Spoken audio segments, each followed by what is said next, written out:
Mueller is losing in the public opinion polls. The investigation, which has a broad range, was supposed to be about Russian involvement in the 2016 presidential election, and morphed into a witch hunt to go after anyone close to the president. Meanwhile, completely ignoring what the Strzok-Page text discovers, it seems, the Democrats wanted a scapegoat for why they lost the election. Furthermore, the Democrats are so disconnected they do not even see they are insulting American voters by not accepting the election results. Moments ago, President Trump tweeted about the Mueller investigation and Strzok's complicity. POTUS said in a two-part tweet, "Public opinion has turned strongly against the rigged witch hunt and the special counsel because the public understands that there was no collusion with Russia. So ridiculous, that the two FBI lovers were a fraud against our nation and that the only collusion was with the Dems." President Trump continued on and said, "The rigged witch hunt, originally headed by FBI lover boy POTUS,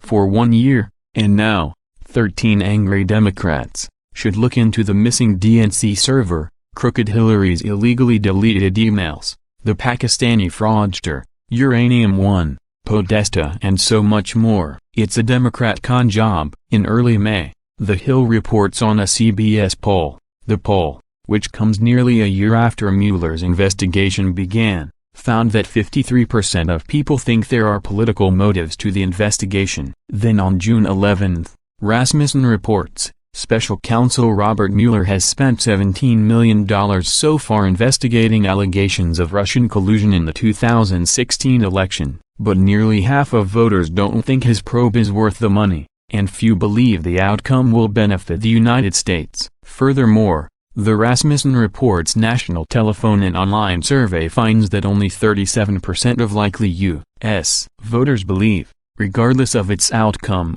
that Mueller's investigation will be good for the country in the long run. Fast forward to June 13 and the reports only worsen for Mueller. Politico reports, Robert Mueller's disapproval rating is at its highest point since Morning Consult and Politico began tracking the special counsel. Of course, to be fair, we checked out CNN. Oddly, their CNN poll shows higher results. However, no matter how they slant it, it is bad news. The number of Americans who approve of how Mueller is handling the investigation has dropped from 48% in March to 44% in May to just 41% now, the lowest it has been in CNN's polling. CNN is forced to report, "The American people deserve to enjoy the growing economy, and we deserve to have a peaceful transition from the election that Donald J. Trump rightfully won."